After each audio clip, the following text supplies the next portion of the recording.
कुछ डाउट है तो बताओ। सर एक दिन डाउट की क्लास रख लेंगे तो उस दिन सब पूछ लेंगे। हाँ सर। कब तो रखेंगे? बाकी तो अभी हो रहा है क्वेश्चन। कब रखेंगे बता दो। ये इम्पीडेंस जेड समझ गए? रिजोनेटिंग। सर अपन तो अपना खत्म करें, पूरा रिवीजन करें, अच्छे से पढ़े जो पढ़ रहे हैं। बोलो जेड समझ में आ गया था ये? अरे impedance V naught by I root over R square plus हाँ एक्स हाँ। का होल स्क्वायर, ये समझ में आ गया था? कुछ पूछना है? किसी को कहीं पे कुछ पूछना है तो बता दो। नहीं सर, आ गया था समझ। आ गया समझ में? तो आज आगे बढ़े। एलसीआर सर्किट तुमको पढ़ा दिए, ठीक है। कंडीशन क्या होता है, फेजर डायग्राम इसका क्या होता है ये तुम बता दिए है ना। रिजोनेंस फ्रीक्वेंसी बता दिए, ओमेगा 1/√LC है ना। अब हम लोग पढ़ेंगे पावर लॉस, ठीक है। जैसे पिछले क्लास में पढ़े थे कि जैसे एलसीआर सर्किट हम लोग जो पढ़े, ठीक है, उसी से रिलेटेड है ये। जैसे एलसीआर सर्किट हम लोग पढ़े, इसमें एक इंडक्टर था, एक कैपेसिटर था और एक वोल्टेज था। ये फिगर थोड़ा याद रखना है। ये जो हम लोग पढ़े थे, इसमें हमने वोल्टेज क्या लिया था, V naught sine omega T, ठीक है। और आई क्या आया, आई हमारा आया था I naught sine omega T plus five, ठीक है, ओमेगा टी माइनस फाइव। ये समझ में आया था दोनों?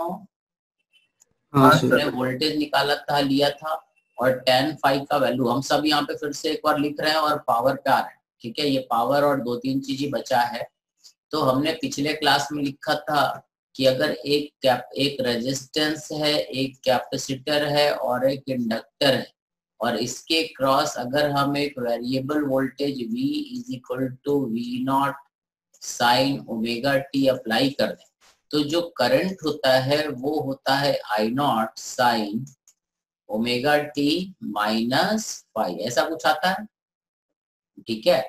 और इसमें tan फाइव आई नॉट क्या होता है, आई नॉट होता है वी नॉट बाई जेड, ठीक है। और tan फाइव जो हमारा आया था, ये आया था XL minus XC by R. ये दो चीज हम लोगों ने निकाला था। Phi is the phase difference between applied voltage and current in the circuit, यही था ना दो चीज, ठीक है। अब देखो, यस सर। हमें पता है वोल्टेज, हमें पता है करंट, ठीक है। तो अगर हम किसी इंस्टेंट का पावर बोले तो पावर क्या होता है, V इंटू आई। V क्या हो जाएगा, V naught sine omega T, ठीक है। और I क्या हो जाएगा, I naught sine omega T minus, ये माइनस फाइव हो या प्लस फाइव, ठीक है, जो भी रहे अपन लिख देंगे। तो पावर हो जाएगा that is V naught I naught sine omega T into sine omega T minus phi, यही होगा इंस्टेंटेनियस पावर। दिस इज किसी इंस्टेंट का पावर। फाइव का वैल्यू पता है, वी नॉट पता है, आई नॉट पता है, ओमेगा पता है, तो इंस्टेंटेनियस पावर हम ये लिख सकते हैं। सही है, बोलते जाओ रे। Yes sir. ठीक है। हाँ सर। हाँ सर। अब अगर ये पावर का वैल्यू देखो, तो ये क्या है, इंस्टेंटेनियस वैल्यू, और ये टाइम वेरिएबल डिपेंडेंट है। तो इसमें अगर हम तुमसे बोले व्हाट इज एवरेज पावर, तो तुम क्या करोगे, जीरो से टू पाई बाई ओमेगा, क्योंकि इस फंक्शन का time period two pi by omega है, P D T by integration of zero to dt। Two pi by omega D T. इसको सॉल्व करना है, और सॉल्व करने के बाद जो आएगा वो हम लिख दे रहे हैं, it is V naught I naught cos phi, ऐसा आएगा। ये तुम्हें जोड़ना है, आज का काम यही है। क्योंकि ये तो हम फंक्शन अपना नोन है, तो साइन ए साइन बी, तुम्हें पता है एक फॉर्मूला होता है साइन ए साइन बी। हाँ सर। सर टू साइन है साइन। हाँ साइन ए साइन, हाँ ठीक है ना, टू तो अपन टू से तो मल्टीप्लाई, मल्टीप्लाई डिवाइड कर लेंगे। हाँ सर। हाँ, two sine A sine B का फॉर्मूला क्या होता है रे? Sir sine A plus B plus sine A minus ना बी। जूता मारे मुंह पे। नहीं सर, नहीं sir, cos A minus sine B two है। Minus cos A plus B, cos A minus B minus cos A plus B, minus, cos A plus B. समझ में आ, याद है? हाँ सर। ठीक है, to sine A sine B, तो ए के जगह पे क्या है, ओमेगा टी, और बी के जगह पे क्या है, ओमेगा टी माइनस फाइव। ये रखना है यहाँ पे और इसको इंटीग्रेट करना है और वैल्यू पता करना है कि जो हमने लिखा है ये सही लिखा है क्या लिखा है, ये तुमको करना है, हम नहीं कर रहे। आज तो ये चैप्टर खत्म है, बस यही आपको फॉर्मूला 2-3 बताना है, ठीक है। लिखो पहले, करो, ये कराना है तुम लोग से, करो। सर इसके बाद क्या स्टार्ट करोगे? इसके बाद पढ़ाएंगे इतिहास, पढ़ोगे। तुम लोग को एसी का सेकंड लेक्चर भेज दिए थे, देखे नहीं हो कई लोग? एसी का सेकंड लेक्चर हम भेज दिए थे recording. Sir 1/2 V naught I naught cos phi आ रहा है। ऐसा आया क्या? सर 1/2 भी आ रहा है? 1/2 V naught I naught cos phi आ रहा है। Very good, it is 1/2 V naught I naught cos phi, सही है। चेक करो, यही है। और किसी का आया क्या? ये आएगा power average V naught I naught by 2 into cos phi, ठीक है, बिल्कुल सही है। तो इसको ये आना ही है, यही आएगा, ठीक है। अगर तुम पूरा प्रॉपर इंटीग्रेट करोगे तो इतना आएगा। इसको लिख सकते हैं, देखो तो, V naught by √2 I naught by √2 into cos phi लिख सकते हैं। हाँ सर। ठीक है, तो एक फॉर्मूला तो हमारा ये बना कि अगर V is equal to V naught sine omega T है, ठीक है, तो एवरेज पावर जो होगा एक कंप्लीट साइकिल में ये होगा V naught I naught by 2 into cos phi. दूसरा फॉर्मूला बना V naught by √2 is VRMS into I naught by √2 is IRMS and cos phi, ठीक है। This is the average power, समझ में आया?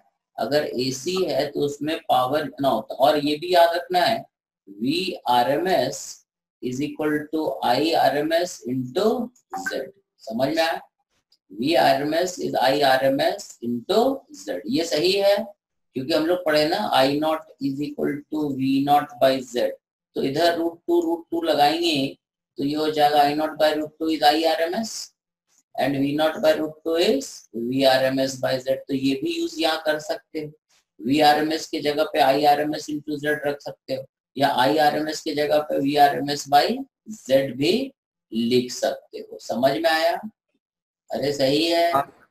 तो इसमें जो टर्म है ये cos फाई, VRMS तो तुम पहचानते हो, IRMS भी पहचानते हो, this cos phi is called factor, समझ में आया? इसको हम लोग बोलते हैं पावर फैक्टर, ठीक है। और cos फाई का वैल्यू देखो, देखो tan फाई हमारा क्या होता है, XL minus XC by R, ठीक है।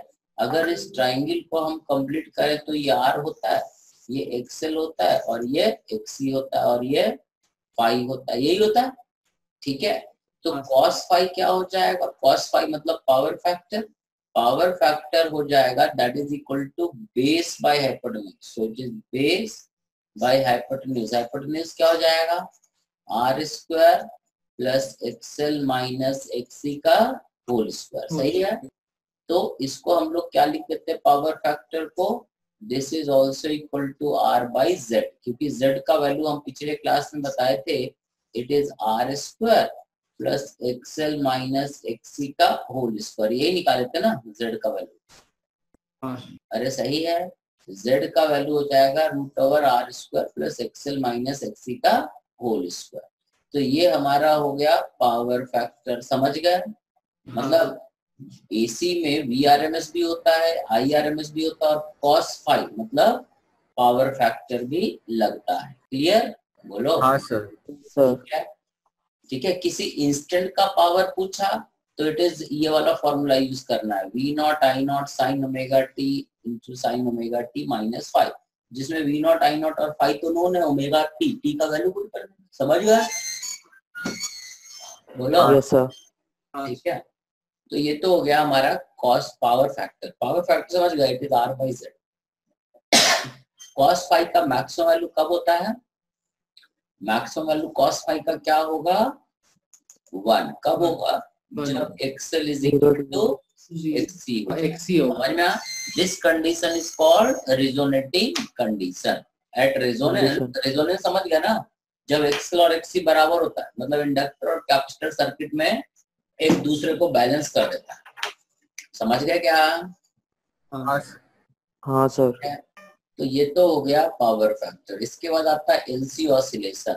अब एलसी ऑसिलेशन में देखो क्या होगा, ये समझ गए, एसी बस खत्म ही है। इसके बाद क्वेश्चन ही है एक चीज, और ये एलसी ऑसिलेशन बताना है और फिर हमको ट्रांसफार्मर बताना है, ठीक है।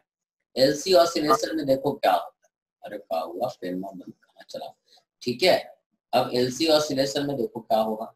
मान लो ये एक कैपेसिटर है, इसको चार्ज कर रखे, कितना चार्ज है, Q0, और हमने स्विच को क्लोज कर दिया। मान लिया आर रेजिस्टेंस इज अप्रोक्सीमेटली 0, ठीक है। तो क्या हो जाएगा, जैसे ही हम इसको स्विच ऑन करेंगे तो इस कैपेसिटर पे चार्ज क्या होगा, किसी इंस्टेंट पे मान लेते हैं चार्ज कितना है Q, ये प्लस Q और ये माइनस Q, और यहाँ से करंट क्या जा रहा I, और I क्या होगा माइनस dQ/dt, क्योंकि Q क्या हो रहा होगा कैपेसिटर पे, घट रहा होगा। समझ में आया, चार्ज घट रहा होगा, इसीलिए I को हम लोग dQ/dt निगेटिव को पॉजिटिव बनाने के लिए माइनस रखेंगे। समझ गए। अब किरचॉफ लूप रूल लिखते हैं, समझ गए। तो इसमें जो एनर्जी है कैपेसिटर में Q²/2C, कैपेसिटर में जो टोटल एनर्जी होगा Q²/2C, इंडक्टर में एनर्जी होगा 1/2 Li²। रेजिस्टेंस है नहीं, और ये एनर्जी रहेगा Q0²/2C के बराबर। इनिशियल जो चार्ज था वही रहेगा, इनिशियल जो एनर्जी था वही इसमें स्टोर्ड रहेगा, ठीक है। मान लो इस, क्योंकि रेजिस्टेंस है नहीं, ये दोनों तो वाटलेस कंपोनेंट है, एनर्जी लॉस होता नहीं है, ठीक है। समझ में आया। तो इसको हम इतना लिख देंगे, और इसको समझ गए, 2 2 2 काट देते हैं, ठीक है। अब इसको डिफरेंशिएट कर देते हैं, तो ये बनेगा 2Q/dt/C plus 2LI/dt is equal to 0, क्योंकि ये कांस्टेंट है। 2 2 भी कट गया। dQ/dt क्या होता है, dQ/dt होता है माइनस आई, है ना। तो यहाँ से हमारा एक्सप्रेशन बन जाएगा LI/dt is equal to Q/C into dQ/dt is I. सही है, ठीक है, समझ गए।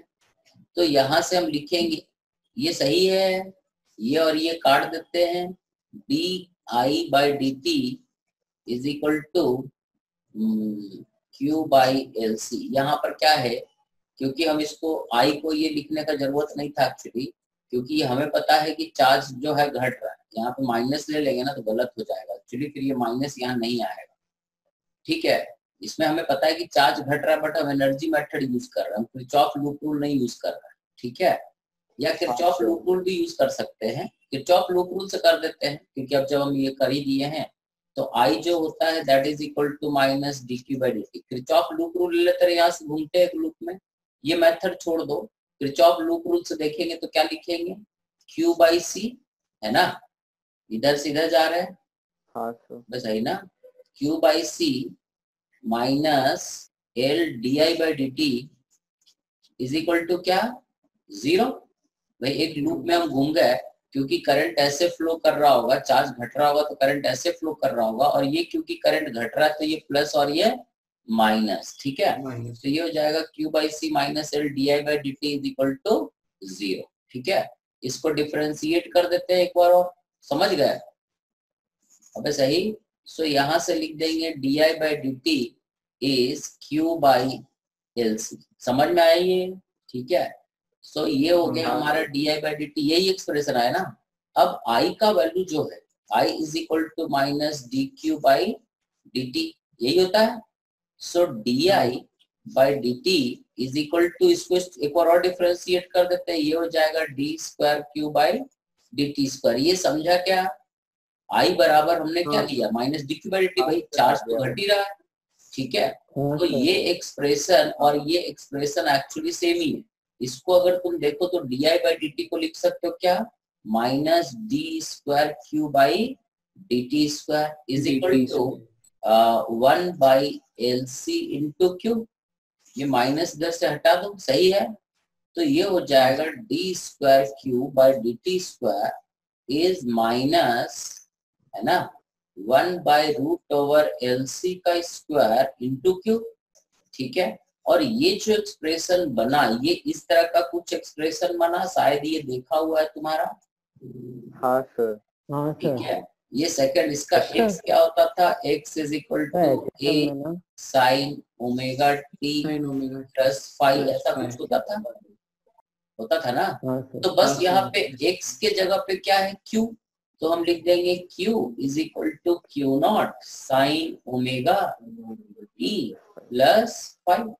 ठीक है, और ओमेगा का वैल्यू क्या हो जाएगा, इससे इसको कंपेयर कर दे तो ओमेगा क्या हो जाएगा, 1/√ओवर, 1/√LC। इसको बोलते हैं ऑसिलेटिंग फ्रीक्वेंसी। समझ में, ऑसिलेटिंग फ्रीक्वेंसी। ठीक है, अब ये हमारा चार्ज हुआ कैपेसिटर पे एट एनी टाइम t। ठीक है, अब फाई का वैल्यू अननोन है। फाई क्या है, इंटीग्रेशन कांस्टेंट है ना, इनिशियल फेज। तो at t is equal to 0 what is q, it is q naught. t बराबर 0 पे q कितना है, q नॉट, तो यहाँ पुट कर देते हैं, ये हो जाएगा q naught is q naught sine five.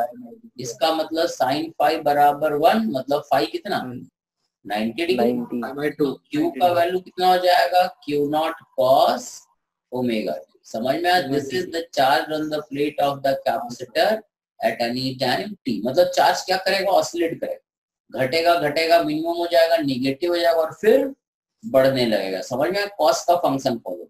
समझ में आया। वोल्टेज का अगर बात करें तो कैपेसिटर के क्रॉस वोल्टेज जो था, ठीक है, समझ गए, ये समझ में आ रहा है क्या। और अगर करंट बोला तो आई क्या लिखेंगे, I is minus D Q by D T, और इसको डिफरेंशिएट कर देंगे तो ये हो जाएगा क्यू नॉट ओमेगा, कॉस का डिफरेंशिएशन क्या हो जाता है, माइनस साइन, तो it is sine omega T. समझ में आया, करंट जो होगा साइन का फंक्शन होगा, मतलब t बराबर 0 पे करंट का वैल्यू कुछ ऐसा रहेगा। समझ में आया, ये आई का वैल्यू। और अगर हम इसका वैल्यू का बात करें q का, तो t बराबर 0 पे q क्या रहेगा, मैक्सिमम, और ये यहाँ पे ऐसे घटेगा। समझ में आया, जब ये मैक्सिमम होगा, और यहाँ पर ये फिर मैक्सिमम हो जाएगा। समझ में आया क्या, अबे सही। ये हमारा चार्ज होगा और ये वाला ब्लैक वाला करंट होगा। समझ गए, अबे सही। अब हाँ, इसमें तुम बताओ कि किसका फेज ज्यादा है, करंट आगे है या चार्ज आगे है, कौन लीड कर रहा है, सर करंट। करंट लीड कर रहा है। इतना जूता मारेंगे हराम। और I is equal to Q naught omega sine omega, और इसको अगर तुम देखो तो Q हो जाएगा Q not cos omega T. Cos omega T क्या होता है, sign omega T plus 90 degree. कौन आ गया रे, चार्ज। समझ में आया, चार्ज लीड कर रहा है 90 डिग्री से। अबे हाँ, फेजर पड़ा पड़ा पागल हो गए, लेकिन समझे नहीं, पता नहीं चलता कौन लीड कर रहा है। इसका मुंडी देख लिए कि आगे है ना, इसका मुंडी पीछे है, ऐसा। अब जिसका मुंडी यहाँ पे x बराबर 0 पे ज्यादा ऊपर है वो लीड करता है।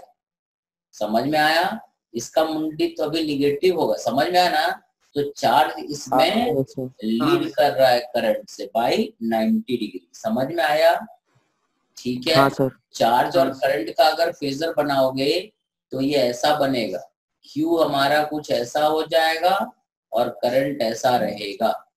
करंट का वैल्यू जब 0 होगा तो चार्ज मैक्सिमम होगा। समझ में आया, ऐसा ड्रॉ करोगे, अगर करंट ऐसा लिखोगे तो चार्ज कुछ ऐसा होगा, 90 डिग्री का अंतर रहेगा। समझ गए क्या, हाँ सर। समझ में आया। तो ये हो गया एलसी ऑसिलेशन, इसमें एक था ऑसिलेटिंग फ्रीक्वेंसी, और ये एनर्जी मेथड से करो या इससे करो, बात एक ही है, दोनों समझ गए। एक बार हमने एनर्जी मेथड से किया और एक बार इधर हमने गलती से, कैसे भी जो भी समझे क्या, तो दोनों तरीके से एक ही चीज आता है। फाइनल एक्सप्रेशन जो ये है, ये एक्चुअली, ठीक है, सेम ही रहता है। और आई का वैल्यू क्या होगा, minus D Q by D T, क्योंकि चार्ज का रेट क्या है, चार्ज घट रहा है, इसलिए D Q by D T को निगेटिव लगाया, तो उसको पॉजिटिव बनाने के लिए माइनस पुट करना पड़ता है। इज इट क्लियर, बोलो बे। Yes sir. यस। ठीक है, आगे बढ़े, देख लो किसी को डाउट है तो बता दो, सब फालतू चीज है। चलो तो अगले स्टेप में चलते हैं। ट्रांसफार्मर देखे हो, ट्रांसफार्मर है, यस सर। ठीक है। अब देखो ट्रांसफार्मर का कहानी तो यहाँ लिख दी है, बट हम समझाएं क्या होता है। ट्रांसफार्मर में क्या होता है, आयरन कोर होता है, आयरन के खूब सारे ऐसे कोर होते हैं, ठीक है। ये आयरन का कोर ऐसा बना रहता है। ये कोर क्या करता है, फ्लक्स को लिंक करता है, एक जगह के फ्लक्स को दूसरे जगह ट्रांसफर करता है, समझ गए? ठीक है, ये आयरन कोर होता है, समझ गए? देखे होगे तो उसमें आयरन लगा रहता है, आयरन का कोर या कॉपर का कोर, जो भी जैसा डिपेंड करता है, आयरन ही रहता है नॉर्मली। ठीक है, अब इसके ऊपर इधर ऐसे कॉइल बना रहता है, समझ में आ? और इसके ऊपर कॉपर का वायर इधर बना रहता है। इधर मान लो कितना नंबर ऑफ टर्न है, N1, इधर कितना नंबर ऑफ टर्न है, N2। ठीक है, इधर हम अप्लाई करते हैं वोल्टेज, ठीक है, यहाँ पर हम AC वोल्टेज अप्लाई करते हैं। ठीक है, ये इनपुट रीजन होता है और ये आउटपुट इधर मिलता है, यहाँ पे हम आउटपुट लेते हैं अपने डिजायर है जितना चाहिए होता है, समझ गए?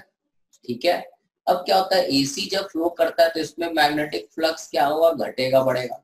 अगर मान लो हर कॉइल से फ्लक्स जो लिंक है 5, एक टर्न से फ्लक्स कितना लिंक होता है 5, तो प्राइमरी कॉइल में total flux in primary coil कितना हो जाएगा, N1 into 5, N1 into 5 और सेकेंडरी कॉइल में टोटल फ्लक्स कितना हो जाएगा, N2 into 5, समझ में आया? ठीक है, इसको डिफरेंशिएट कर देते हैं, d5 in primary coil by dt is N1 d5 by dt। ठीक है, और ये कितना है, यहाँ का वोल्टेज V इनपुट, जो भी हमने इनपुट दिया AC में, जो भी V is equal to V naught sine omega T जो भी रखे, ये सही है? अबे सही, तो यहाँ से हमारा आ गया d5 by dt is equal to V input by N1, और इसको डिफरेंशिएट कर देते हैं, d5 by dt is N2 d5 by dt, और ये क्या हो जाएगा, ये जो हो जाएगा output is equal to N2 d5 by dt is V input by N1, समझ में आया क्या? ठीक है, बोलते का नहीं भाई? V output is N2 by N1 into V input, समझ गए? तो ये N1 और N2 का रेशियो को एडजस्ट करके, अगर हमारा N2 इफ, अगर पहला कंडीशन इसमें होता है if N2 is greater than N1, इसका मतलब V output is greater than V input, मतलब हम इधर 100 वोल्ट देंगे तो इधर 200 वोल्ट मिलेगा। अबे बोलते का नहीं, हाँ ना? हाँ। ठीक है, तो इस तरह का ट्रांसफार्मर को बोलते हैं स्टेप अप ट्रांसफार्मर, समझ गए? वो ट्रांसफार्मर जिसको वोल्टेज बढ़ाने के काम आता है, उसमें प्राइमरी कॉइल का टर्न का संख्या कम रहता है और सेकेंडरी में ज्यादा टर्न बना देते हैं। ठीक है, जैसे मान लो 220 वोल्ट आ रहा है, उसको मान लो 1000 वोल्ट करना है, तो नंबर ऑफ टर्न इधर ज्यादा कर देंगे तो वोल्टेज बढ़ जाएगा, समझ गए? दूसरा होता है if N2 is less than N1, इसका मतलब V output is less than V input, इस तरह के ट्रांसफार्मर को बोलते हैं स्टेप डाउन। ठीक है, जब वोल्टेज घटाना है, मतलब 220 वोल्ट है और अपने को 6 वोल्ट चाहिए, ये 12 वोल्ट चाहिए, तो कैसे लेंगे? ठीक है, कॉइल को ऐसा एडजस्ट कर देंगे, ऐसा कॉइल का टर्न लेंगे कि यहाँ पे खूब सारे कॉइल रहेंगे, यहाँ पे उस हिसाब से 12 वोल्ट आउटपुट मिले, समझ में? नंबर ऑफ टर्न का रेशियो एडजस्ट कर देंगे, समझ गए? अबे सही? Yes sir. ठीक है, अगर मान लो N1 N2 बराबर है तो ना ही स्टेप अप है और ना ही स्टेप डाउन, क्लियर है? हाँ सर। अबे ये देख लो, ट्रांसफार्मर समझ में आ गया क्या? बस इतना ही ट्रांसफार्मर में, कोई बहुत बड़ा तोप चीज नहीं है। ठीक है, यस सर। ठीक है, तो AC का थ्योरेटिकल पार्ट इतना ही है, खत्म हो गया। क्या चाहते हो? अरे क्या चाहते हो रे? ठीक है, थोड़ा क्वेश्चन कराना है, क्वेश्चन हम थोड़ा करा दे, देख लो। ये पहला क्वेश्चन, ये SC वर्मा का क्वेश्चन लिया हुआ है, ठीक है, ये क्वेश्चन SCV का क्वेश्चन, तो 4-5 क्वेश्चन तुमको करा देते तो उससे थोड़ा आइडिया हो जाएगा। ये HCV का AC का 3rd क्वेश्चन है, तुम लोग के पास SC वर्मा होगा? हाँ सर। है, ये तुम्हारे सामने क्वेश्चन है, इसका आंसर बता दो और बंद हो जाए तो लौट आना, ठीक है? और नेक्स्ट क्लास में AC पूरा EMI पूरा कर लिए रे, हैं हराम करो, थोड़ा सा ही है, चलता ही रहेगा वो धारावाहिक है रामपुर। और AC का 18-20 क्वेश्चन है, 18 का 18 क्वेश्चन SC वर्मा को कर लेना। और पैकेज में एक सीट अलग से है, पैकेज में एक DCT है और SC वर्मा का 18 क्वेश्चन है, 18 या 19 है, ट्रांसफार्मर वाला मिला के 19 क्वेश्चन है। वो 1900 क्वेश्चन कर लेना, 3-4 तो अभी करा देते हैं, ठीक है। और तुम्हारे पैकेज में डीसीटी है वो भी कंप्लीट करना है, थोड़ा हम क्वेश्चन करा देंगे ताकि तुमको आइडिया हो जाए करना क्या है। बोलो, करो रे सभी लोग ट्राई। चलो हम एक करके बताते हैं। देखो ये क्वेश्चन हम कर देते हैं, बाकी तुम लोग थोड़ा ट्राई करना। पहले हम बता तो दे कि क्वेश्चन क्या है। देखो एक बल्ब है, ठीक है, इसका पावर दिया हुआ कितना, पावर इज 60 वॉट, ठीक है, और इसका वोल्टेज दिया हुआ कितना, 220 वोल्ट। तो ये जो हो जाएगा, ये वोल्ट क्या होगा, आरएमएस वोल्टेज। जब भी एसी का बताते हैं तो क्या हो जाएगा, आरएमएस। समझ में आया क्या, अब बोलते क्या नहीं हो। तो वी आरएमएस इतना है। तो पावर जो होता है that is, power is V RMS, I power is V RMS है। Yes sir. तो ये वोल्टेज है, ये पावर है। तो हमने पढ़ा power is equal to V square by R, ऐसा पढ़े ना, ठीक है। Power is V, maximum power alternating voltage का 220 वोल्ट, ठीक है। अब इसमें इंडक्टर कैपेसिटर तो है नहीं, तो cos फाई यहाँ पे अपने को लिखना चाहिए था, पावर इज, ये एवरेज पावर ही रहेगा, power is V R M S I R M S into cos phi. But cos phi क्या होता है, आर है ना, आर बाई जेड। तो जेड क्या हो जाएगा, आर, तो cos फाई क्या हो जाएगा यहाँ पे 1। तो इस केस में इसमें तो सिर्फ रेजिस्टेंस ही है, इसमें कैपेसिटर इंडक्टर तो है नहीं। तो पावर क्या हो जाएगा, V R M S into I R M S, ठीक है। So I R M S क्या हो जाएगा, power by V R M S. Power कितना है 60 और वी आर एम एस कितना है 220। तो इससे हमें क्या मिल जाएगा, आई आर एम एस। और आई आर एम एस अगर हमें पता है तो पीक करंट क्या होता है, √2 times √2 I R M S. अरे सही। तो ये पीक करंट जो हो जाएगा that is √2 times I R M S, मतलब 6/22। इसको सॉल्व करो कितना आता है बता दो।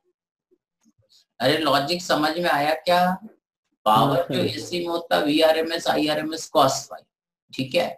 बट ये बल्ब जो है प्योर रेजिस्टेंस है, ना इसमें कैपेसिटर ना इसमें इंडक्टर। तो पावर हो जाएगा V R M S into I R M S into cos phi. Cos phi तो 1 हो गया है ना, क्योंकि z का वैल्यू r के बराबर हो जाएगा। लॉजिक समझ में आया ऋषिबा है, हाँ ऋषिबा बोलो रे, शाश्वत, कुशाग्र, दिव्यांश बोलो जल्दी, अक्षर। हाँ सर आ गया। आ गया लॉजिक समझ में। आंसर कितना है ये बताओ हरामखोर, 0.38। 0.38 एम्पियर। समझ में आया क्या। हाँ सर। दूसरा क्वेश्चन तुम्हारे सामने, ये क्वेश्चन तुम्हारे लिए है, चौथा क्वेश्चन। 2-3 क्वेश्चन करा देता, बंद हो जाए तो लौट आना, ठीक है। थोड़ा 4-5 क्वेश्चन करा देंगे ना सब हो जाएगा, क्योंकि एसी का क्वेश्चन थोड़ा सा अलग तरीके से करते हैं। बोलो पढ़ो क्वेश्चन करो, और बंद हो जाए तो दौड़ ही हो वापिस। तो 16.9 ऐसा कुछ आ रहा है। हाँ वी पीक जो है 16.9 या 17 वोल्ट है। ये बोला अर्पित, ये पीक वोल्टेज ऐसा बोल रहा, पीक वोल्टेज निकालना ना, तो मेरा भी यही आ रहा है। ठीक है। देखो पावर दिया हुआ है, वोल्टेज दिया हुआ है कितना, वी आर एम एस दिया हुआ है कितना, 12 वोल्ट डीसी है ना। एसी से लगाना है नॉर्मल ब्राइटनेस, तो एसी से हम कैसे लगाएं, तो कुछ नहीं करना है, V peak is equal to √2 times 12, यही होगा ना। एसी लगाएंगे तो पीक वोल्टेज ही रहेगा, आरएमएस 12 होना चाहिए है ना। तो पीक क्या हो जाएगा 12 इंटू √2, यही आता है ना करीब करीब। बोलो आदित्य बताओ रे। नहीं हुआ। अरे बहुत आसान है रे। देखो अभी हमने बताया था जो पावर होता है, सुनो, पावर होता है दैट इज वी आई, यही होता है, पावर ही होता है ना, वी इंटू आई। अब अगर ये पीक है तो पीक पावर क्या होगा, V naught into I naught, यही मैक्सिमम हो सकता है, ठीक है। तो वी नॉट आई नॉट का वैल्यू दिया हुआ है 80 वॉट, ये दिया हुआ है। हमें निकालना है कि 100 सेकंड में कितना, तो एवरेज पावर क्या हो जाएगा, average energy loss per cycle क्या होता है, V naught I naught cos 5/2, यही तो लिखे थे। सो पी एवरेज हो जाएगा वी नॉट आई नॉट मतलब 40 और cos फाइव क्योंकि रेजिस्टेंस है तो cos five one average power क्या हो जाएगा 80 वॉट। 20 तो अगर एवरेज पावर देखो मैक्सिमम पावर 80 है इसका मतलब एवरेज क्या 40 आएगा। तो टोटल हीट लॉस क्या हो जाएगा 100 सेकंड में is average power into time. So ये हो जाएगा 40 into 100 that is 40 kilo joule. This is the answer. अरे सही रे 4 किलो जूल। समझ में आया क्या? हाँ सर आ गया। नहीं समझ में? एक लाइन का क्वेश्चन था ये तुम्हें बताए थे कि एवरेज पावर आ गया सर। ठीक है एवरेज बताए थे और इंस्टेंटेनियस बताए थे। तो instantaneous maximum value V naught I naught यही हो सकता है 80 दिया हुआ है। तो एवरेज हमारा ये जो है cos फाइव वन क्योंकि रेजिस्टिव कॉइल बोला है मतलब इसका ठीक है इसका cos फाइव क्या रहेगा 1 प्योर रेजिस्टेंस है। समझ में आया क्या? बहुत आसान क्वेश्चन होता है ज्यादा टेंशन नहीं लेना एकदम इजी है। बट इससे पहले ईएमआई कंप्लीट करना जरूरी था। ईएमआई अगर कर लिए होते तो इतना दिक्कत नहीं आता। बोलो ये 10 टू दी पावर 6 वोल्ट है बहुत आसान है। अगर तुम क्वेश्चन 4 वर्ड पढ़ोगे समझ में आ जाएगा। देखो ये क्या है इलेक्ट्रिक फील्ड दिया हुआ है। इलेक्ट्रिक फील्ड मैक्सिमम दिया हुआ है 3 into 10 to the power 6 volt per metre और इस कैपेसिटर के बीच का सेपरेशन दिया हुआ है कितना 0.1 millimetre 10 to the power -3 metre. सही है? तो ठीक है पोटेंशियल डिफरेंस क्या होता है E इंटू डी। तो ये पोटेंशियल डिफरेंस क्योंकि ये मैक्सिमम है तो ये हमारा मैक्सिमम रहेगा। ये मैक्सिमम तो वोल्टेज भी मैक्सिमम। सही है?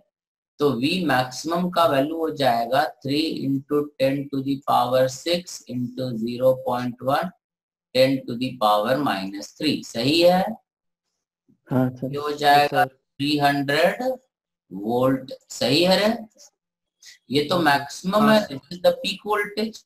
मैक्सिमम इससे वोल्टेज ज्यादा नहीं होना चाहिए तो मैक्सिमम ही हो गया। तो वी आर एम एस क्या हो जाएगा वी मैक्स बाई √2 300 बाई √2। ये हम लोग मान लिए कि ये साइन का ही फंक्शन होगा। समझ में आया क्या? तो ये सॉल्व करके पता नहीं कितना आता है। देखो तो कितना आता है 210 वोल्ट। कितना है 210 दिया आंसर शायद। देखो तो ये आता है। अब चेक करो भाई तो 212 के करीबन आ रहा है। हाँ चलता है इसी वर्मा 1-2 वोल्ट का अंतर है। √2 का वैल्यू 1.414 नहीं लेना 1.4 ले लेना।